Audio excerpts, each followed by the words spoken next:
গাজা অভিমুখে যাত্রা করা ফ্লোটিলা নৌবহরে বাধা দিয়েছে ইসরায়েলি বাহিনী। কয়েকটি জাহাজ জব্দ করে যাত্রীদের আটক করা হয়েছে।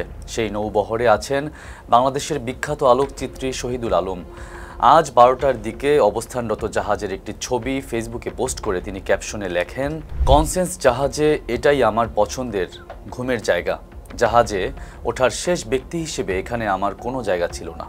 গত রাতে আমি খোলা ডেকে ঘুমিয়েছিলাম, কিন্তু বাইরে তীব্র ঝড়ের কারণে সেই সুযোগটিও হাতছাড়া হয়েছে। আমি এক্সিট গেটের পাশে একটি ছোট এলকো খুঁজে পেয়েছি, যা কোলাহলপূর্ণ এবং লাইট জ্বালানো ছিল, কিন্তু রিমান্ড এবং জেলে থাকাকালীন সময়ে আমাকে এই পরিস্থিতির জন্য ভালোভাবে প্রস্তুত করেছিল এবং আমি কাঠের মতো ঘুমিয়েছিলাম। আমরা ক্রমশ কাছে যাচ্ছি, আমরা অবশ্যই সেখানে পৌঁছাবো এবং ইসরায়েলের আক্রমণের কারণে আমরা কোনোভাবেই পেছনে যাব না। এখনো সমুদ্র উত্তপ্ত, এখনো ঝড়ের আশঙ্কা রয়েছে, বিদ্যুৎ থেমে গেছে, বৃষ্টিও সকালে থেমে গেছে, কিন্তু আমরা আমাদের মতো চলছি। শহীদুল আলম বলছি, গাজার পথে। বিশ্বের বিভিন্ন প্রান্ত থেকে শুভেচ্ছা এবং প্রার্থনার বার্তা আসছে। আমি দুঃখিত যে আমি আপনাদের সকলের সাড়া দিতে পারছি না, তবে আমি আপনাদের শুভেচ্ছা এবং প্রার্থনা আমার সহকর্মীদের কাছে পৌঁছে দিয়েছি।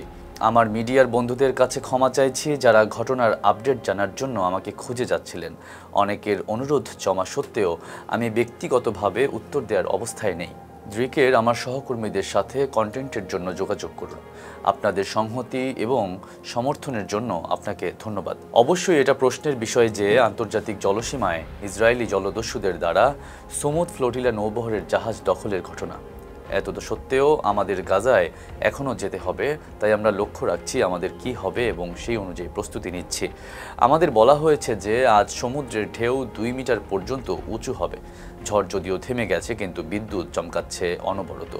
জাহাজের ক্যাপ্টেন ঝড়ের আগে থাকার জন্য গতি বাড়িয়েছিলেন, যা কাজ করেছে বলে মনে হচ্ছে। আমরা গাজার অবরোধ ভেঙে ফেলার দৃঢ়তা নিয়েই এগিয়ে যাচ্ছি। আপনাদের উপস্থিতি এবং আপনাদের সংহতি সত্যিই ভিন্ন রকম এক অনুপ্রেরণা। ফিলিস্তিন স্বাধীন হবে।